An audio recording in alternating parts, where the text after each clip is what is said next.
하나님의 은혜와 평안이 여러분 심령과 가정 가운데 늘 함께 하시기를 기원합니다. 애덤 맥큐 목사님이 지은 경청 영혼의 치료제라는 책이 있습니다. 이 책은 목사님이 경청이라는 주제를 기독교적인 세계관으로 풀어서 설명한 책입니다. 그 책에 보면은 치유는, 회복은, 구원은 경청에서 시작된다고 강조합니다. 우리 인생은 어떻게 시작되는가, 언제 시작되는가? 어머니 뱃속에서 들으며 시작된다는 것입니다. 태어났습니다. 갓난 아기가 엄마 아빠의 음성을 들으면서 성장하게 됩니다. 가정에서 듣고, 교회에서 듣고, 학교에서 들으면서 인격이 세워지게 되고, 믿음이 자라게 되고, 학문, 우리의 지성이 성장하게 된다는 것입니다. 태초에 하나님이 세상을 창조하실 때 혼돈과 어둠의 그 우주 세계 속에 하나님이 말씀을 던지십니다. 빛이 있으라. 말씀이 들려지자 어둠 가운데 있던 이 우주가, 세계가 빛이 창조됩니다. 그리고 하나님이 하나씩 하나씩 이 세상을 지어가십니다. 사람을 창조하셨습니다. 하나님이 말씀하십니다. 그들의 이야기를 하나님이 들으십니다. 그런데 어느 순간에 그들이 하나님과 함께 있는다고 하면서 하나님의 음성을 듣지 않습니다. 듣는다고 하면서도 가슴에 붙잡지 않고 믿음으로 고백하지 않고 말씀에 불순종합니다. 그러면서 그들은 죄에 빠지게 되고 결국 에덴 동산에서 쫓겨나게 됩니다.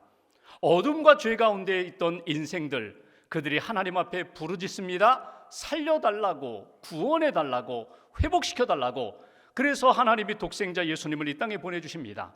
예수 그리스도의 복음을 듣게 하십니다. 예수 그리스도의 복음을 들으면서 영혼이 살아납니다. 믿음이 생깁니다. 구원의 역사가 회복됩니다. 하나님과 교제하게 됩니다. 여러분, 하나님이 들으십니다. 그리고 말씀하십니다. 우리 인생 하나님의 말씀, 하나님의 음성을 들으며 우리 영혼이 생명의 삶을 살아가는 것입니다. 영혼이 하나님의 말씀을 듣고 음성을 들으며 우리의 영혼이 날마다 하나님이 기뻐하시는 복된 길을 걸어가게 된다는 것입니다. 하나님과의 관계 속에서 언제나 들으시는 하나님, 또 하나님의 음성을 듣고 살아가는 인생들, 수평적으로 우리의 인간관계가 어떻습니까? 사람들과의 만남과 교제 속에서 우리는 수많은 말들을 주고받습니다. 많은 이야기를 주고받으면서 우리는 듣습니다. 경청, 잘 듣는다는 것입니다. 들어야 사랑이 무르익고, 들어야 서로를 위로하고 격려하면서 함께 아름다운 역사를 만들어갑니다. 그런데 어느 순간에 잘못된 경청의 습관들이 우리 안에 일어나기 시작합니다. 나쁜 경청의 사례들 책에 보면은 몇 가지로 소개합니다. 먼저 한수 덧뜨기. 그 정도 가지고 뭘 그래? 나는 말이야 지난주에 이런 일이 있었는데 자네가 겪는 것 아무것도 아니라고, 내가 겪는 것은 더 크다고 그렇게 말하면서 슬쩍 그의 이야기를 듣지 않고 내 이야기를 늘어놓기 시작합니다. 또 하나, 교묘하게 말 돌리기. 그래? 참 잘했네. 참 잘됐어. 그런데 있잖아, 나는 어떤지 알아? 나는 어떤 일을 경험했는지 알아? 그러면서 그의 이야기를 듣는 자리에서 내 이야기를 하는 자리로 바꾸게 됩니다. 신문, 지난번에 자네가 했던 이야기와 좀 다른데, 지난번에 그렇게 얘기 안 했었는데, 그러면서 마치 형사가 마치 죄인 다루듯이 용의자를 신문하듯이 다그칩니다. 잘못했네, 문제 있네, 자네가 잘못이야. 갑자기 이야기하던 그 사람을 죄인 취급하는 모습으로 바뀌게 된다는 것입니다. 방향 틀기. 내가 겪는 문제는 자네가 겪는 문제와 똑같아. 그 이야기를 들으면서 자기와 똑같다고 하면서 이제부터는 자기 이야기를 합니다. 내가 그때 이랬어, 내가 이때 이렇게 해결했어, 당신도 이렇게 해결할 수 있어. 한 가지를 더 소개하면 정비사. 마치 자동차를 고치러 왔어요.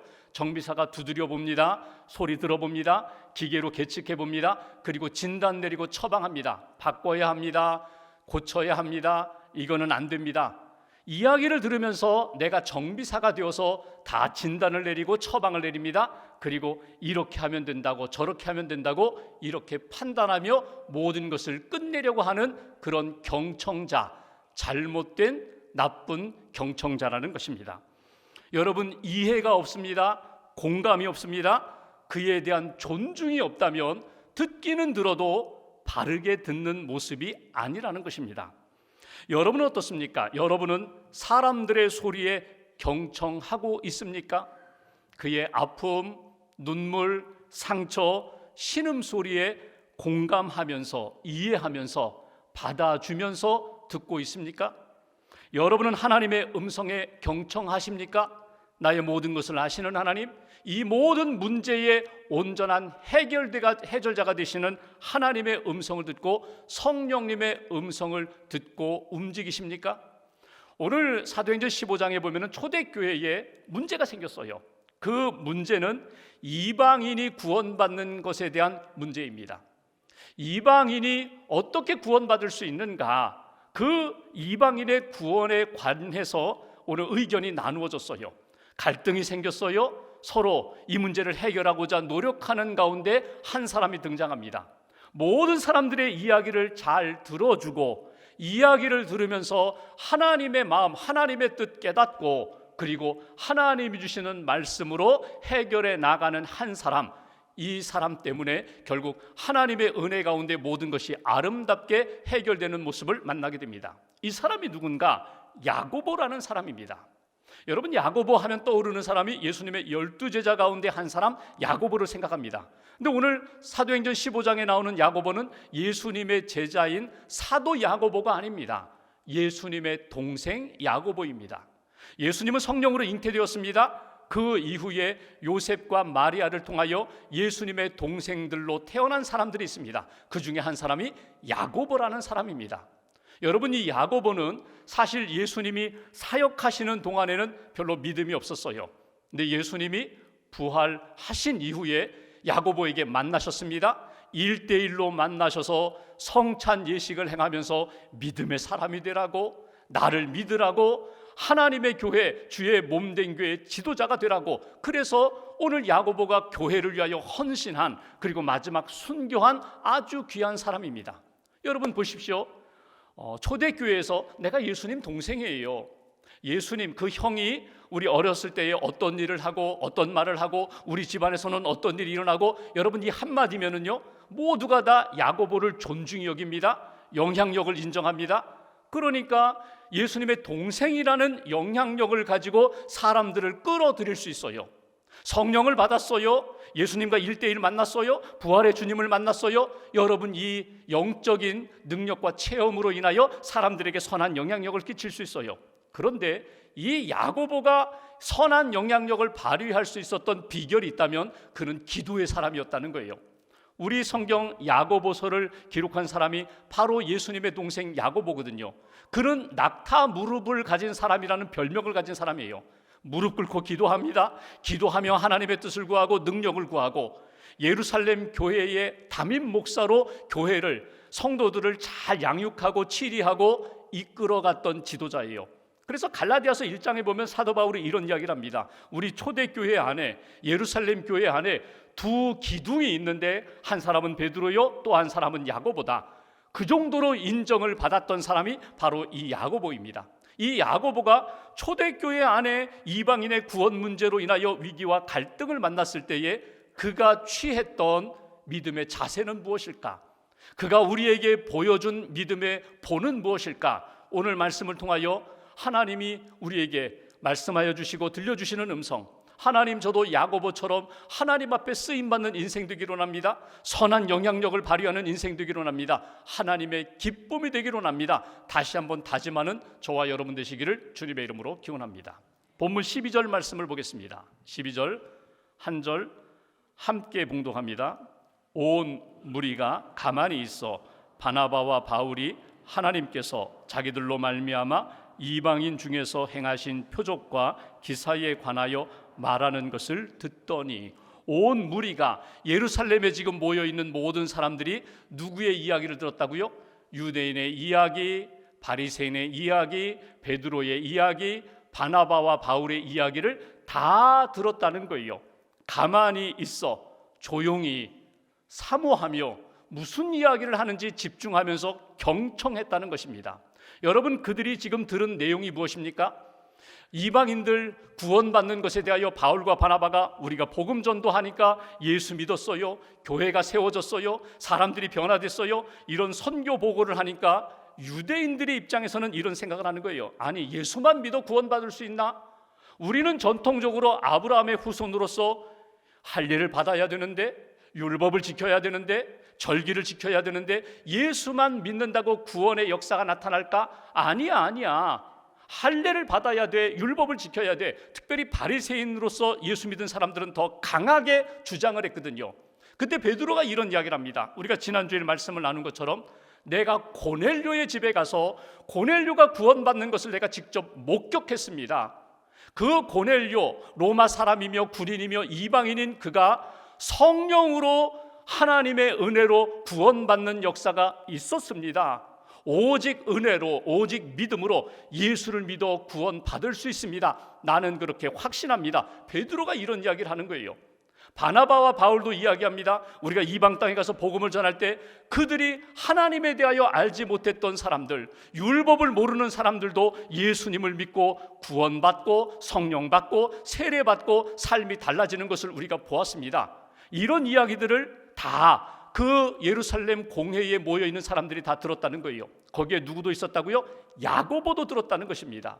오늘 야고보가 오늘 사람들이 이야기하는 예수만 믿어 구원받지 않고 율법 지켜야 되고 할례를 받아야 한다고 주장하는 사람들 아닙니다. 베드로나 바울처럼 예수만 믿어 구원받을 수 있습니다. 이 모든 이야기를 다 들으면서 서두르지 않았다는 거예요. 끝까지 들었다는 거예요. 낮은 마음으로, 겸손한 마음으로 하나님 앞에 기도의 사람답게 기도하며 하나님이 주시는 마음을 따라 바울의 이야기, 베드로의 이야기, 유대인의 이야기, 바리새인의 이야기 모두 다 들으면서 하나님의 마음, 하나님의 뜻을 찾아가는 야고보의 모습을 우리가 만나게 됩니다. 여기서 우리에게 주시는 첫 번째 신앙적 교훈이 있어요. 하나님의 사람답게, 믿음의 사람답게 갈등과 위기 가운데 있을 때 우리가 어떤 믿음의 자세를 가져야 할까? 우리도 야고보처럼 하나님의 마음으로 경청할 수 있어야 합니다. 하나님의 마음으로 경청해야 합니다. 내 생각과 내 주장을 앞세우지 않고 높은 마음 내려놓고 하나님의 겸손한 마음, 하나님이 주시는 마음을 따라 주님의 마음으로 잘 들을 수 있는 하나님의 사람이 될 때에 하나님이 나를 통하여 회복의 역사와 치유의 역사와 그리고 하나됨의 역사를 만들어 가시는 능력을 경험할 수 있다는 거예요. 여러분, 우리가 왜 듣다가 실패합니까? 경청의 자리에서 왜 자꾸 벗어납니까? 왜 듣는 자의 아름다운 모습을 끝까지 지키지 못하고 실수하고 왜 실책, 잘못하는가? 여러분, 몇 가지 이유가 있어요. 먼저는 끝까지 안 들어서 그래요.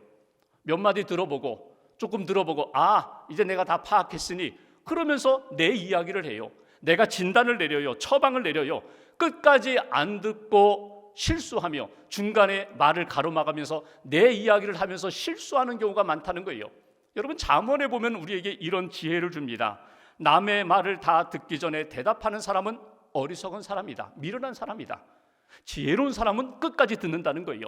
처음에는 이러했는데 나중에 이런 모습으로 나타날 수 있고 이런 모습으로 변화될 수 있다는 것을 들어야 되는데 후반부를 듣지 못하여 실수하는 경우가 있을 수 있다는 것입니다.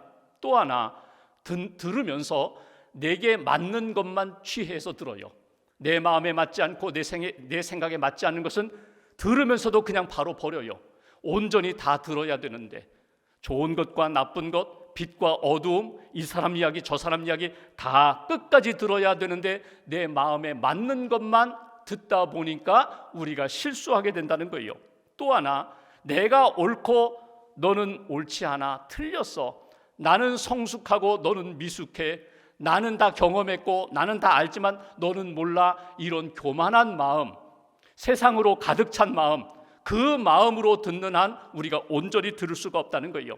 나는 잘났고 너는 못났다, 그 마음이 아니라 하나님의 마음, 예수님의 마음으로 내가 낮아져서 겸손히 모두 들을 수 있는, 끝까지 들을 수 있는 주님이 주시는 마음을 가지고 사랑으로 믿음으로 들을 수 있는 야고보의 마음이 우리 안에 있을 때 하나님이 나를 통하여 선한 역사를 만들어 가신다는 거예요.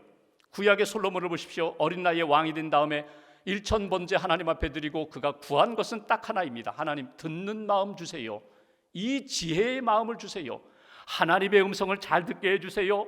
백성들의 소리를 잘 듣게 해주세요. 이 사건과 여러 가지 어려움 가운데 재판할 때에 하나님의 공의, 하나님의 선하심을 들을 수 있도록 볼 수 있도록 내게 지혜, 듣는 마음을 주세요. 여러분, 오늘 야고보가 그러했던 것처럼 지금 내 삶에 잘 듣지 못하게 하는 여러 가지 장애와 방해물들을 다 내려놓고 하나님의 음성, 사람들의 음성, 진리의 음성을 바르게 들을 수 있는 하나님의 사람들 되시기를 주님의 이름으로 기원합니다. 두 번째로 13절 말씀 보실까요? 제가 봉독합니다. 말을 마침에 그들의 말이 끝나자 야고보가 대답하여 이르되 형제들아 내 말을 들으라. 14절 같이 봉독합니다. 하나님이 처음으로 이방인 중에서 자기 이름을 위할 백성을 취하시려고 그들을 돌보신 것을 시몬이 말하였으니, 여기 시몬이 누구입니까? 베드로예요. 베드로의 옛 이름이 시몬이거든요. 오늘 야고보가 이렇게 얘기합니다. 베드로의 이야기 잘 들었습니다. 바울의 이야기도 있었고 바리새인의 이야기들도 있었지만 제가 시몬 베드로의 이야기를 잘 들었습니다. 그러면서 이런 이야기를 하는 거예요. 베드로가 이야기한 것, 이방인도 구원받을 수 있어요. 오직 은혜로 구원받고 믿음으로 구원받을 수 있어요. 이 이야기를 들으면서 야고보는 무슨 생각을 했는가? 어떤 깨달음이 왔는가? 이 모든 것들은 하나님이 하신 일이라고 그는 들었다는 거예요. 지금 하나님이 하셨습니다. 이 이야기는 없었지만 베드로의 이야기를 들으면서 이 모든 것들은 하나님이 하시는 거구나. 14절을 보십시오. 주어가 무엇입니까? 하나님이 취하시려고, 하나님이 돌보신 것을 하나님이 하셨다는 거예요. 하나님이 선택하셨다, 하나님이 붙들어 주셨다, 하나님이 구원해 주셨다, 하나님이 이 모든 것들을 역사하셨다. 오늘 야고보는 이렇게 확인하면서 오늘 베드로에게 이야기합니다. 들어요. 들으면서 오늘 세상의 일들, 또 사람들의 일들, 그것으로 끝내지 않고 그 속에서 역사하신 하나님의 손길, 하나님의 일하심을 오늘 야고보는 확증했다는 거예요. 여기 두 번째 주시는 메시지가 있어요. 야고보처럼 우리도 어떤 문제를 듣고 어떤 고민을 듣고 어떤 인생의 이야기를 들을 때, 간증을 들을 때 우리도 야고보처럼 하나님의 일하심을 깨달으면서 들을 수 있는 하나님의 사람이 되어야 한다. 하나님이 역사하셨습니다. 분명히 확증할 수 있는, 그 속에 이루어진 모든 일들은 하나님이 하신 일입니다. 하나님이 하실 것입니다. 믿음으로, 깨달음으로 들었던 야고보의 그 신앙의 자세가 너무나 귀하다는 거예요. 오늘 야고보는 베드로, 바울, 이 바나바의 이야기를 경청했습니다. 그들의 마음과 그들의 사역 이해했습니다. 뿐만 아니라 더 나아가서 그 속에서 역사하셨던 하나님의 역사하심, 이방인을 구원하시는 하나님의 손길, 하나님의 일하심을 결코 놓치지 않았다는 거예요. 여러분, 이것은 너무나 중요해요. 우리가 이야기를 들을 때 상대가 계속 이야기를 하는데 아무런 반응을 보이지 않으면 말하는 사람이, 상담하는 사람이 도대체 저분이 내 이야기를 듣고 있나, 이해하고 있나, 공감하고 있나 감이 오질 않아요. 근데 중간중간에 이야기를 정리해서 요약해서 핵심을 확인해 주잖아요. 어린아이가 너무너무 억울한 일을 당해서 엄마한테 와서 막 하소연하는데 엄마가 그래서 내가 힘들구나, 아프구나, 속상하구나 정리해 주면은요, 아이가 마음이 더 열려가지고 속에 있는 이야기까지 다 내어놓잖아요. 상담하러 온 내담자가 다 정리해서 주면은, 한번 확인해 주면 더 속에 있는 이야기까지 내놓는 것처럼, 만약에 이야기를 하는데 아무런 반응이 없으면 중간에 마음문을 닫아버리잖아요. 빗장을 걸어 잠그잖아요. 여러분, 오늘 야고보가 베드로의 이야기, 바울의 이야기를 들으면서 다시 한번 정리해 줬다는 거예요. 그렇습니다. 베드로의 이야기를 들어보니까 하나님이 이방인을 구원하시는 역사를 행하신 것을 제가 알았습니다. 깨달았습니다. 이것이 오늘 야고보가 우리에게 주는 아름다운 모습이에요. 여러분, 우리가 이성적으로만 동의하는 데 멈추지 말고 감성적으로 가슴으로 공감하는 자리까지 나아가야 합니다. 더 한 걸음 나아가면 이성에서 가슴에 감성으로 더 나아가 하나님이 하신 역사에 대한 믿음의 고백으로, 믿음의 안목으로, 믿음의 하나님이 행하신 선한 역사를 느끼며 온 몸으로 느낄 수 있는 하나님의 사람, 그것이 바로 야고보가 보여주는 모습이라는 거예요. 영국의 철학자 윈스턴 처칠이 이런 이야기를 합니다. 지도자들이 하는 이야기, 지도자들이 보여주는 모습에 대하여 지금 평가하지 마라. 2년 후에 평가하라. 이런 이야기를 해요. 지도자들, 우리가 이제 국회의원 선거를 앞두고 있는데 이 정치 지도자들이 막 공약을 내놓잖아요. 이렇게 하겠습니다. 나라를 위하여, 국민을 위하여, 지역을 위하여 이렇게 하겠습니다. 지금 평가할 수 없어요. 2년 후에 평가될 수 있어요. 우리가 하는 이 말에 대하여 하나님이 2년 후에, 아니 20년 후에 주님 앞에 서는 날 우리의 신앙의 모든 삶을 하나님이 평가하실 것입니다. 한번 2년 전으로 되돌아가 볼까요? 2년 전에 코로나 팬데믹 시절에 우리의 삶이 어땠습니까? 회복만 되면, 예배만 함께 모여 드릴 수만 있다면, 친구들을 자연스럽게 만나고 이웃을 만나고 성도들과 교제만 할 수 있다면 내가 더 잘할 거야, 내가 더 잘할 거야, 뭐 이런 마음을 2년 전에 가졌잖아요. 그리고 우리가 그 시대를 맞이했어요. 모든 것이 다 정리하고 새로운 시대를 맞이했는데 여러분의 마음은 어떻습니까? 오늘 야고보가 중요하게 여기는 것은 사람들의 이야기를 들으면서, 시대적 흐름을 보면서, 세상의 소리를 들으면서 그 속에 하나님의 역사하심을 놓치지 않았다는 거예요. 하나님이 하셨고 앞으로도 하나님이 이루실 것입니다. 여러분, 이것이 야고보가 우리에게 주는 신앙적인 교훈입니다. 하나님의 일하심을 날마다 깨닫고 믿음으로 고백하고 하나님 앞에 감사하면서, 바울을 높이지 않아요, 베드로를 높이지 않아요. 바울이 위대하고 베드로가 위대하지만 바울을 칭찬하지 않아요. 하나님이 하신 일입니다. 하나님께 영광을 돌리는 이 야고보의 신앙의 중심을 저와 여러분들이 꼭 간직하시기를 주님의 이름으로 기원합니다. 마지막 한 가지 15절 말씀 보십시오. 제가 봉독합니다. 선지자들의 말씀이, 구약의 예언자들의 말씀, 구약의 예언서에 이와 일치하다. 쉽게 말하면 이와 일치하도다. 이미 구약에 지금 일어나는 이 사건이 구약의 예언자들을 통하여 이미 주신 말씀이야.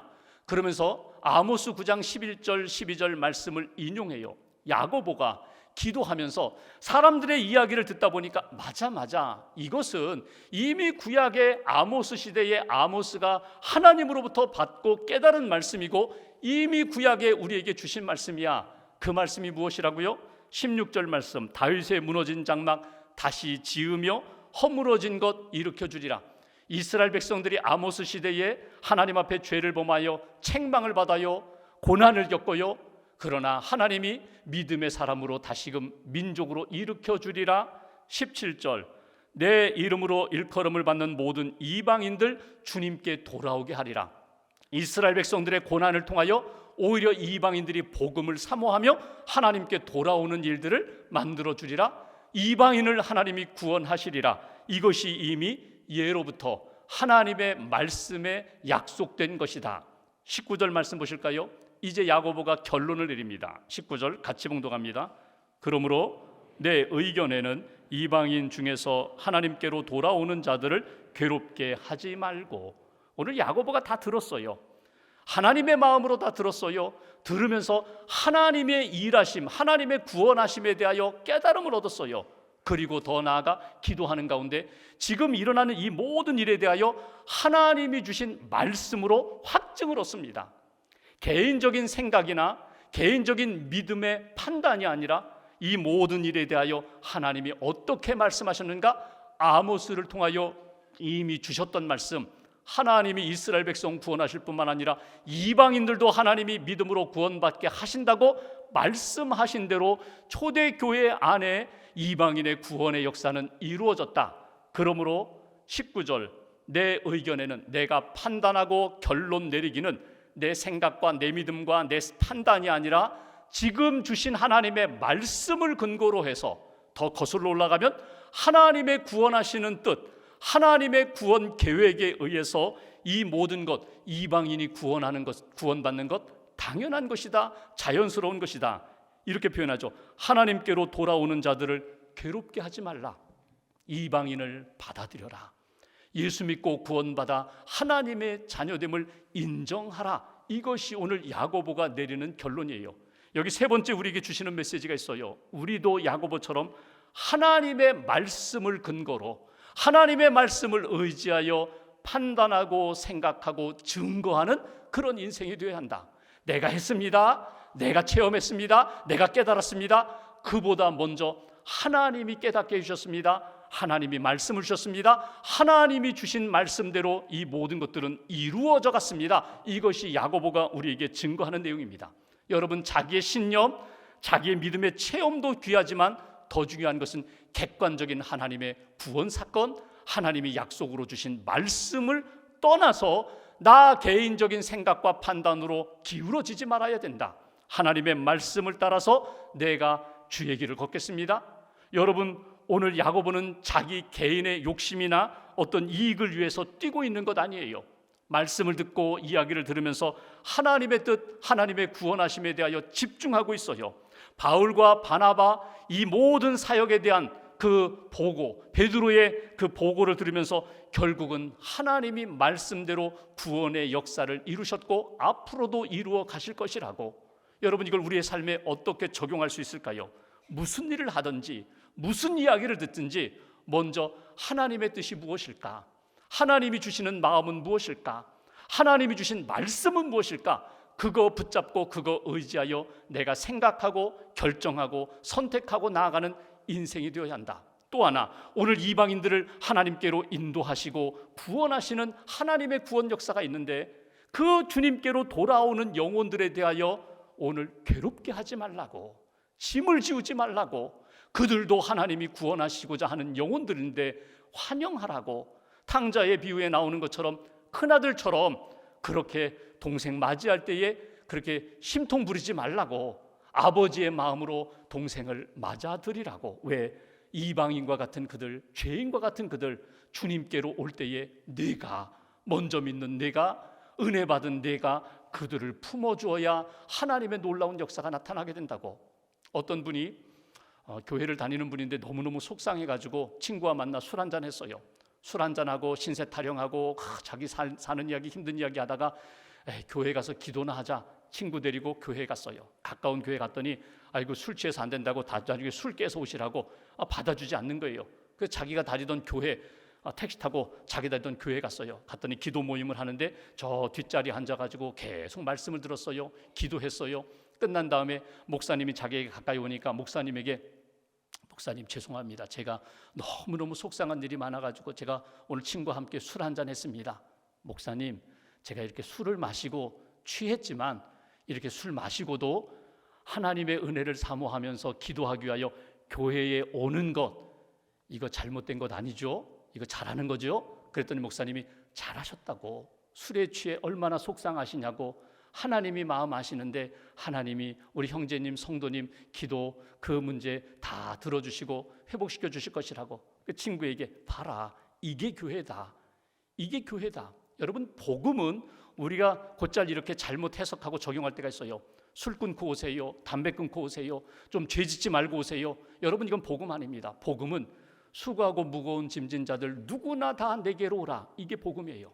내가 죄인이기 때문에, 내 힘으로는 도저히 살 수 없기 때문에, 내 힘으로는 이 문제를 풀 수 없기 때문에 이 상처투성이 아픔 덩어리 가지고 나는 주님의 은혜를 구하며 주님 앞에 옵니다. 내가 왔어요. 근데 주님을 만나기 전에 먼저 자리를 짓고 있는 사람들이 계속해서 울타리치고 주님을 못 만나게 한다면 이것처럼 가슴 아픈 일이 없어요. 오늘 이방인들이 주님께로 돌아올 때에 맞아주라는 거예요. 괴롭게 하지 말라는 거예요. 장애물 되지 말라는 거예요. 무거운 짐을 안기지 말라는 거예요. 오늘 받아주어라. 하나님 아버지의 마음을 품고 받아주어라. 그리고 마지막, 내가 정말 이방인임에도 불구하고 구원받았다면, 하나님의 자녀가 되었다면 마지막 20절에 이렇게 표현합니다. 다만 우상의 더러운 것과 음행과 목매어 죽인 것과 피를 멀리하라고 편지하는 것이 옳다. 이방인 교회들, 성도들을 향하여 당신들은 혈통적으로 이방인이지만 유대인이 될 수 없지만 그러나 예수 믿고 구원받았다면 여러분들 하나님이 기뻐하시는 길을 걸어가야 합니다. 그 길이 무엇이라고요? 율법에서 말씀하시는 것처럼 우상을 섬길 수 없다. 사랑받고 구원받은 사람들, 우상을 섬기는 사람 아니다. 하나님만 섬기는 사람이다. 세상과 섞여 살 수가 없다. 세상의 문화에 물들지 말아라. 혼합주의 신앙에 빠지지 말아라. 오직 하나님이 기뻐하시는 문화 속에서 살아가야 돼. 생명을 존중히 여겨야 돼. 하나님이 너를 사랑하시고 너를 구원하셨다면 생명 함부로 다루지 말고 소중히 여기며 살아야 돼. 이것이 오늘 야고보를 통하여 이방인 구원, 하나님의 은혜 받은 사람들에게 준 마지막 내용입니다.